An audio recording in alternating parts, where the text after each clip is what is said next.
Okay. Okay, Assalamualaikum warahmatullahi wabarakatuh, and hi everyone. It is a very special moment to see you guys, and I hope you guys are doing well right now. So before that, let me introduce myself. I am Muhammad Ikhwan Afi bin Shaharuddin and will be your moderator for today's discussion. I'm not alone. This session will be accompanied by Sister Izian Shahira, who is also moderator for today.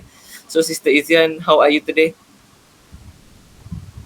Hi, Alhamdulillah, I'm good. How about you, Brother Ikhwan? Yeah, Alhamdulillah, I'm good. Uh, Thank you, Sister Izian. Without wasting our time, let me introduce our panels for today. Okay, next. Okay, there are two groups, which are five panels for today. The first one is Nurul Sofia binti Osman, Mas Umi Umira binti Muhammad Zainuri, Nur Izian Syahira binti Gamaruddin, and also Nurul Ilda Shafika binti Abdul Aziz. From group 5, we have Muhammad Ikhwan bin Syaharuddin, Nurul Afia binti Mahmud, and also Nur Hanis Izani binti Nordin. So let's get into our discussion today. Focuses on sociology of education. I need to remind you guys that this discussion is an open discussion where everyone can give their opinion and a view about the topic of sociology of education. So everyone must be respectful to each other. So this is a discussion outline, which are concept and important of sociology of education, the relationship between society and school, comparison between four Muslim scholars' perspective on education and schooling, comparison between three Western theories views on education and schooling, and also the last one is comparison between Islamic and Western perspective on education. First, we will discuss about the concept of sociology of education. For this, I invite panel one, Sister Mas Umi Umira, to give her understanding or what she knows about sociology of education in terms of concept and the importance of that. Please welcome. Hello, Assalamualaikum. Thank you, Brother Ikhwan. Okay, now we will discuss the concept and importance of sociology of education. But before we move to the concept sociology of education, we must understand what the meaning of word sociology and what the meaning of word education. Okay, as for sociology, uh, the word sociology itself can be defined as the study of social life, social change, and social cause, as well as consequences of human behavior. Meanwhile, the word education means the process of teaching or learning, especially in a school or college. Thus, the term sociology of education can be defined as the study of the relationship between society and education. It also refers to the study of how the individual experience and public institution can affect education and its outcomes. Okay, the individual experience can that a person gets from a family, friends, society, and all other people with whom the person interact. The public institutions that affect the education of a person can be school, college, place of work, or any such institution.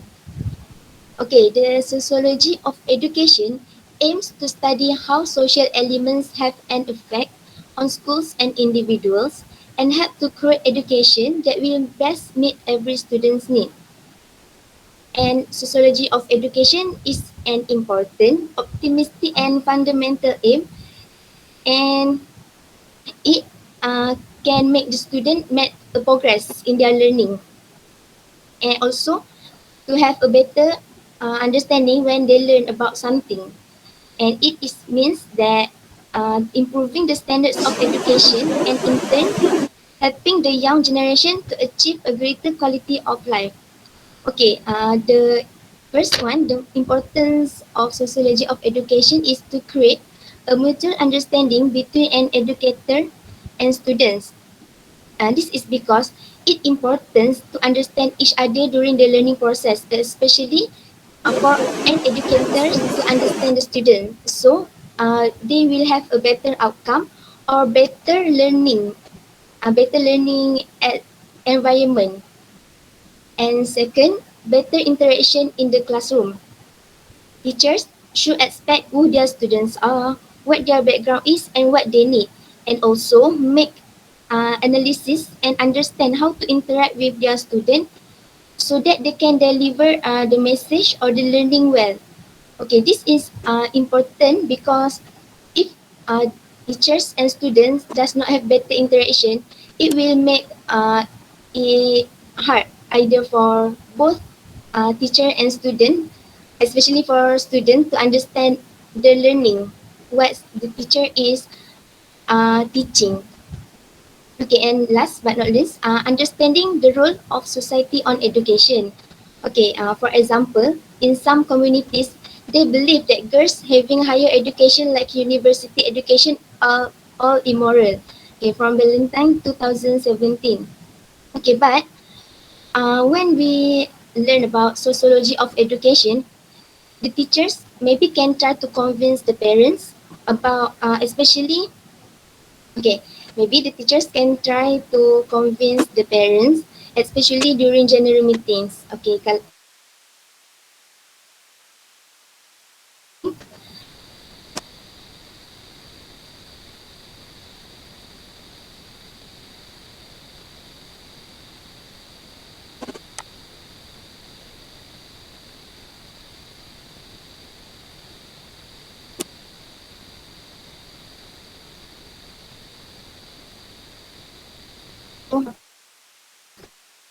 pursuing their studies. Okay, I think that is all for concept and importance of sociology of Okay, thank education. you, Sister Masumi. Very good explanation there. Now we know that the study of how public institution and individual experiences really influence education and its consequences is known as educational psychology. It primarily concern modern industrial civilization, public schooling system, as well as the growth of higher, further adult and continuing education. So for the next topic, I will pass to the next moderator, Sister Izia. Okay, thank you, Brother Ikwan. Okay, for next topic, we are going to talk about relationship between school and society. So, for this topic, I will pass to our second panel, Sister Afifa. You may proceed. Okay, so thank you, sister and brother, for being our moderator for today.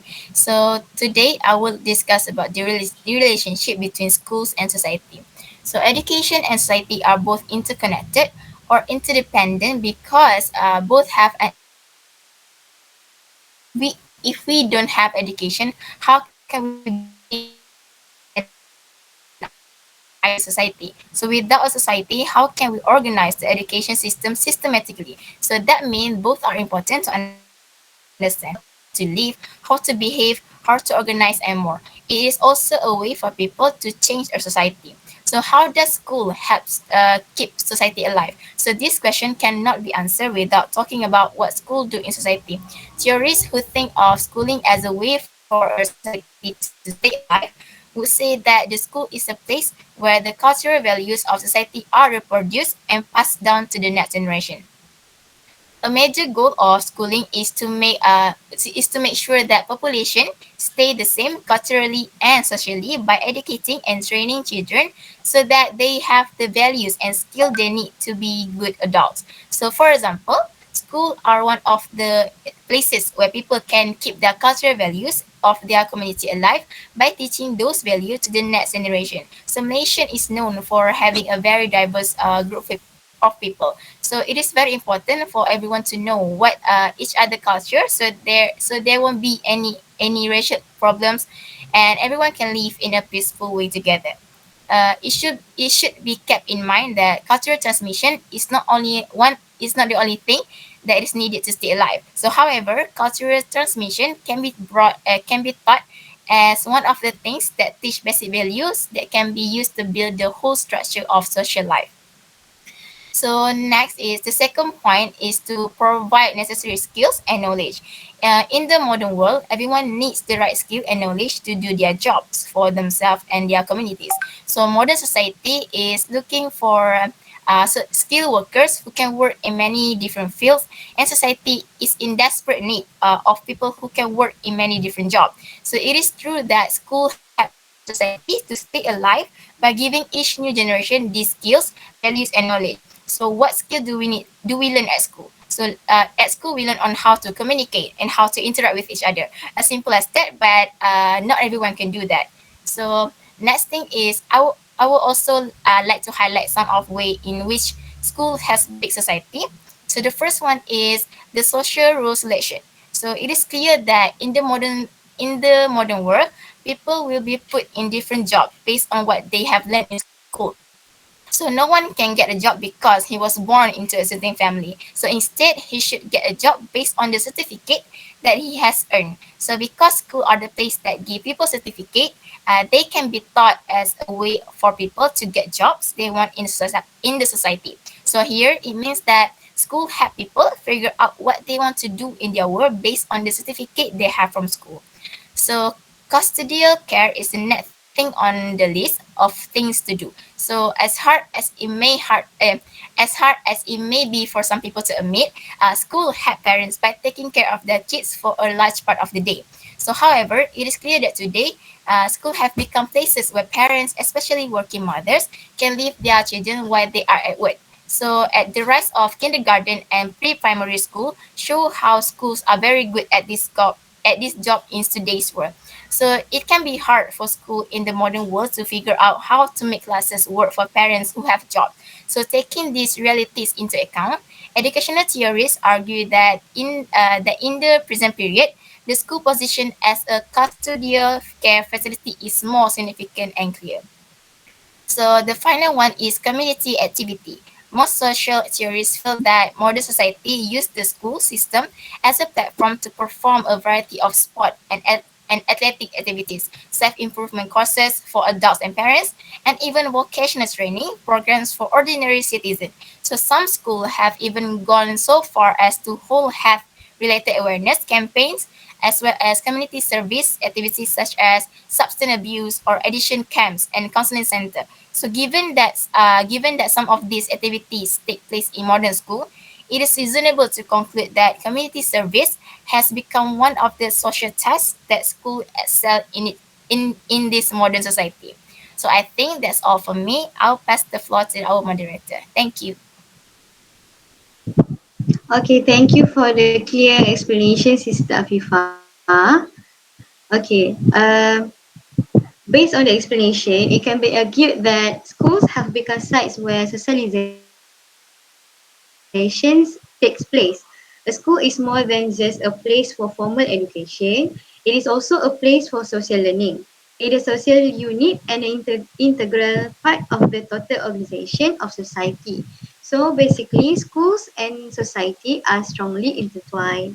So for the next, I will pass the floor to our brother Ikhwan. Okay, thank you, Sister Izian. Again, next part we are going to discuss the comparison between four Muslim scholars' perspective on education and schooling.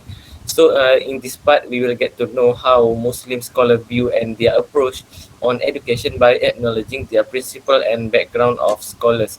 So, panel three, if you are ready, you can share your points now. Okay, thank you, Brother Ikwan. So I will make a comparison between four Muslim scholars with perspective on education and schooling. Firstly, I would like to highlight the focus of each Muslim scholar. Okay, firstly, Ibn Sina, his focus of education is individual growth along with prepare to live in society, while Al-Ghazali is more focused on religious education, teaching and parents' role on child educations, while Ibn Khaldun the focus of education is to enhance the importance of thinking and reasoning. And lastly, Al-Farabi focus on education is to emphasize the perfection of human being and role of education in politics. Okay, firstly, I will going through Ibn Sina. Okay, in Ibn Sina view, education is contribute overall growth of the individual, include physically, mentally, and morally. Furthermore, Ibn Sina also taught that education should prepare individual to live in society. Besides that, according to Ibn Sina, education not only focus on moral, but it also focus to intellectual development, importance of knowledge, personality related to body, mind, and character. And last but not least, like I mentioned before, that Ibn Sina not only made a good citizen but preferring human for intellectual and practical words, which is one of his view of education. Now I'll move to the second Muslim scholar, which is Al-Ghazali. Okay, he was a bit different with Ibn Sina because he stressed more on religious education because he mentioned that parents should expose their children at early stage with Al-Quran, prophets, and religion, and ahlak or adab such as respecting parents and elders. Also, he also mentioned that parents should taught their children to have a good behavior to others, such as classmates. So, beside that, Ibn Al-Ghazali also mentioned that children should be exposed to pray start from age of 7. Okay, next, Al-Ghazali also mentions that family have role in child education, such as I mentioned before that early education is responsible of parents. And next is the third point is Ibn Al-Ghazali also mentioned that teaching not only teaches duty because according to him, someone who learns something also have duty to teach other because they have gained knowledge and they need to share to others. Okay, last point of Al Ghazali is he also give guideline to teachers during teaching or schooling, which he mentioned that teachers should give tasks to students based on their level, and teacher also need to give praise to students in public to boost their students' confidence. And lastly, the teacher should consider student differences such as characteristic and ability to deal with them and appropriately. And last but not least, Al-Ghazali also mentioned that he focused on putting theoretical learning into practice, which means that he focused more on the action instead of theoretical. Okay, next I'll move to the third Muslim scholar, which is Ibn Khaldun. Okay, Ibn Khaldun's perspective on education and schooling is moral intellectual training is essential for developing character and personality, and the aim of education is to prepare students for life and to prepare students for life Ibn Khaldun also divided knowledge into two, which is first is mental potentialities and second is religion subjects. And beside that, he also mentioned that knowledge is meant to bring happiness, and by traveling, we can gain knowledge and education. Okay, lastly, he also mentioned that teachers should act as parents, where teachers should not give a cruel or harsh punishment because they should consider themselves as parents, and the teacher also need to teach students from simple to concrete. Okay, lastly, I will move to the last Muslim scholar, which is Al-Farabi. Okay, Al-Farabi mentioned education is education concerned with the human soul, prepare individual from early age to be a good member of society and own perfection. So here we can see that Al-Farabi of focus of education is similar with Ibn Sina, where he focused on society. And furthermore, according to Al-Farabi, perfection means in terms of knowledge and practical skill by individuals.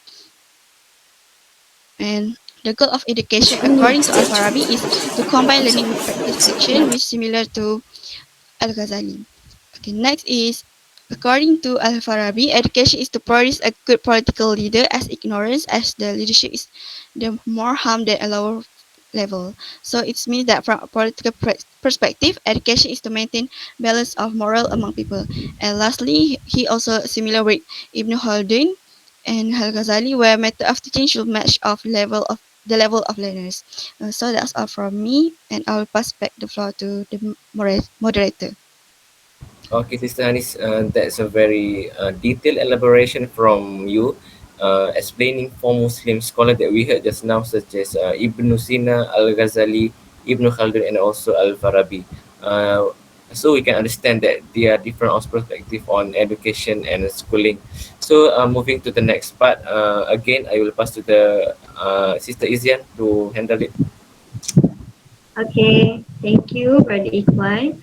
Okay, for next topic, we are going to education is the living knowledge, information, and skills during the course of life. In fact, the education system acts as an indicator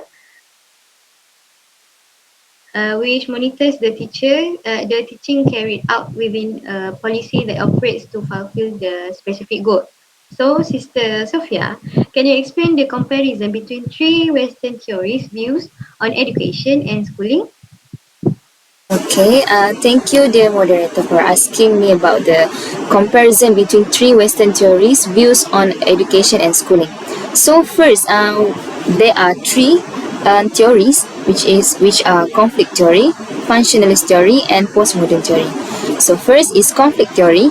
Conflict theory states that conflict is the most important aspect of human interaction, and applying the fundamentals of conflict theory to schools and classroom produces the conflict theory of education.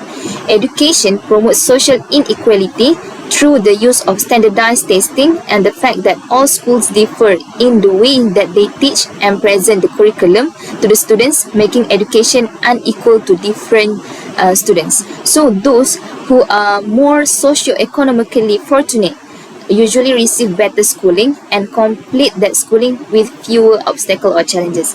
Because of this, conflict theories believe that conflict exists between these socio-economic groups. And conflict theories may also believe that conflict in public school systems preserves social hierarchies.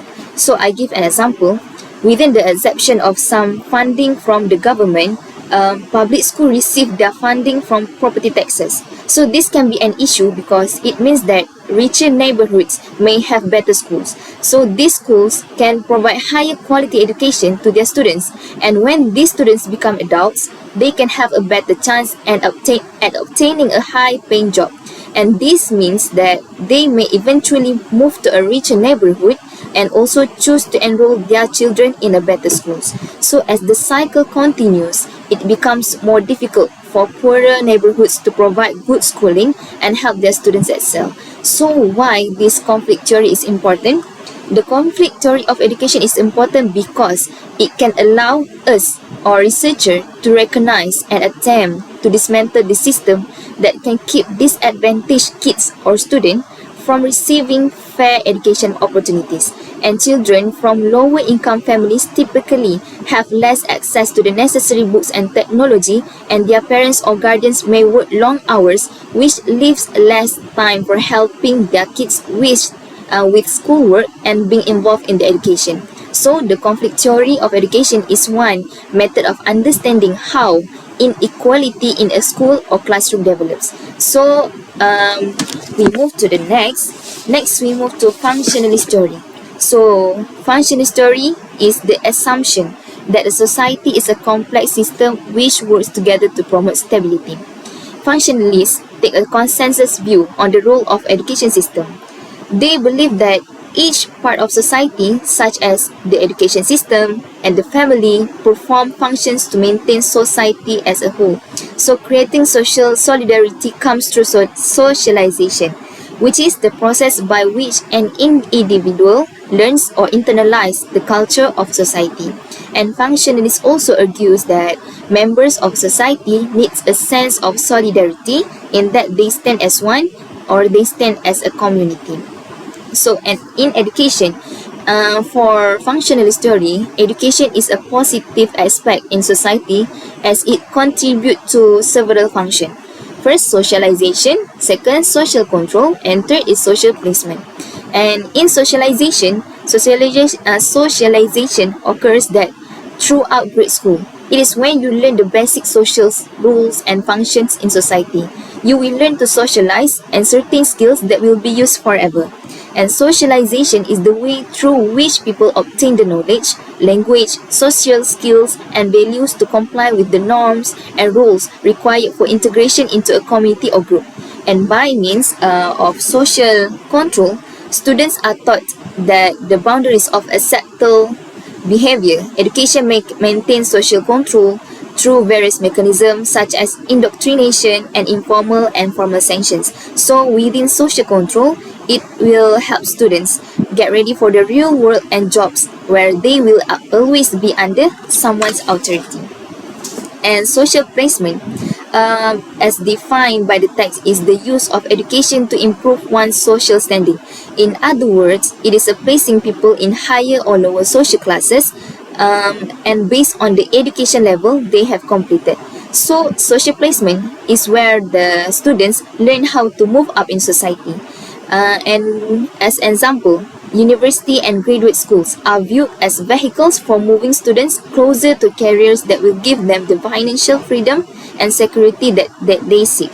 And we can see that social placement is education opens up more doors and network for people, thus giving them a higher rank in society.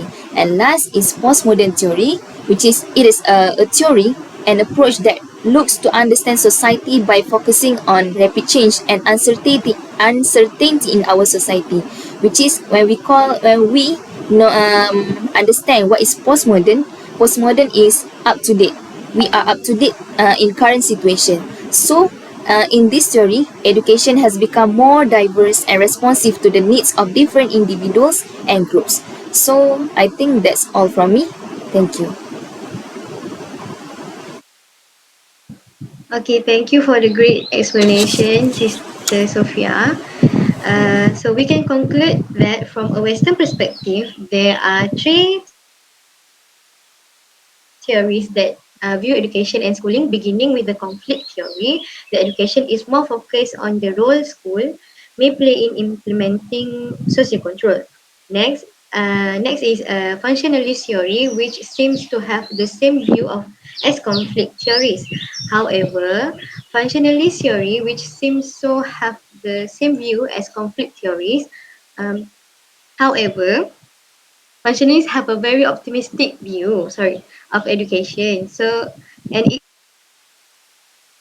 its relation to social status. Last, the postmodernist view, which emphasizes that education reproduce diversity, not inequality. So, I pass the floor to our moderator again, Brother Ikwan. All right, Sister Izian. So as we know, when we learn about a philosophy, we not only learn from Western perspective, but we also consider how Islamic perspective view in this education sociology. So to go a little bit deeper, our last panel for today, which is Sister Yelda, will explain about comparison between Islamic and Western perspective on education. Thank you, brother moderator. So today I will explain about comparison between Islamic and Western perspective education. From the Al-Quran and As-Sunnah. From the Al-Quran and As-Sunnah, we can understand that Allah established the knowledge for human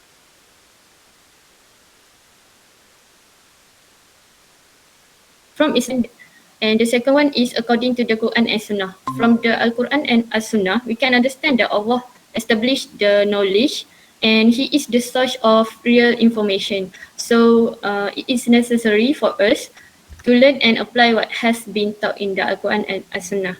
And the next one is provide enough experience, knowledge for human being. In Islamic perspective, man will understand who he is, his function and obligation as God, order in protecting and expanding this planet. While for Western, we can see it establish a new culture and resolving society issue.